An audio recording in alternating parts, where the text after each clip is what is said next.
Il est 8 heures. Comme tous les matins, 2 camions quittent la cuisine centrale pour livrer 2800 repas dans les écoles primaires et élémentaires de Saint-Brieuc.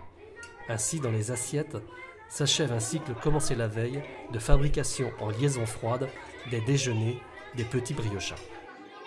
C'est quoi une liaison froide? C'est globalement la technique qui permet de produire le repas aujourd'hui, de le conserver, de le refroidir à température en froid positif, entre 0 et 3 degrés, de le conserver à cette température pendant 24 heures et de le distribuer le lendemain, voire le surlendemain. Alors nous avons le droit, nous, par notre agrément européen, d'aller jusqu'à J+3.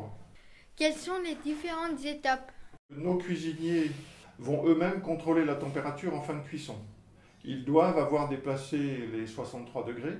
Nous avons ensuite un temps maximal de 2 heures pour conditionner ce plat, le refroidir et le mettre en chambre froide. Il va être chargé le matin dans un camion qui est lui-même entre 0 et 3 degrés.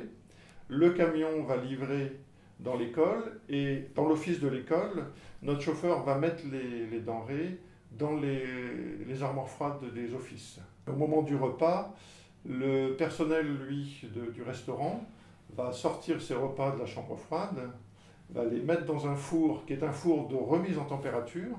Et la tâche du personnel, ça va être de vérifier le produit à cœur soit au minimum au-dessus de 63 degrés. Donc on retrouve à nouveau cette contrainte, puisqu'on sait que c'est la température qui permet de détruire les germes éventuels. Combien de personnes préparent nos repas? Parmi les 23 agents de la cuisine centrale, nous avons donc 4 cuisiniers, un magasinier, un chef magasinier, un plongeur, 2 chauffeurs. Nous avons donc ensuite les ateliers préparation froide, où on trouve des agents polyvalents, donc ainsi que le conditionnement chaud et l'avitaillement. À ça s'ajoute une petite équipe administrative, secrétariat, comptabilité, puis Laurence Burel qui est diététicienne. Est-ce que la cuisine est fermée pendant les vacances? Alors la cuisine est en activité durant toute l'année, c'est-à-dire que même si notre production descend au mois d'août à 800 repas jour à peu près, on a en permanence une activité puisqu'on a au minimum les centres de vacances et puis le portage à domicile. Combien coûte un repas? Une famille paie au maximum 3,45 € si c'est une famille de Saint-Brieuc. Mais il faut savoir que le prix de revient de la cuisine centrale, d'un repas produit par la cuisine centrale, une fois livré, on est quasiment proche des 4,90 €, 5 €. Quelle est la part du bio dans nos assiettes? Nous sommes à 20% du budget qui est consacré aux produits bio. À ça, il faut ajouter tous les produits fermiers, les produits labels. Et l'ensemble doit représenter environ 25 à 30% de la totalité de notre budget. Désormais, l'exigence pour nous, d'ici le 1er janvier 2022, sera de consacrer 50% de notre budget à ce type de produit.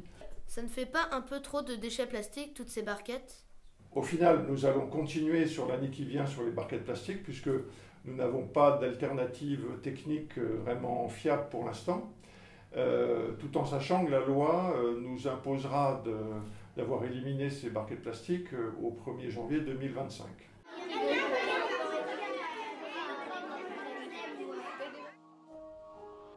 Donc, en résumé, la cuisine centrale, c'est 513 000 repas servis chaque année, 23 agents,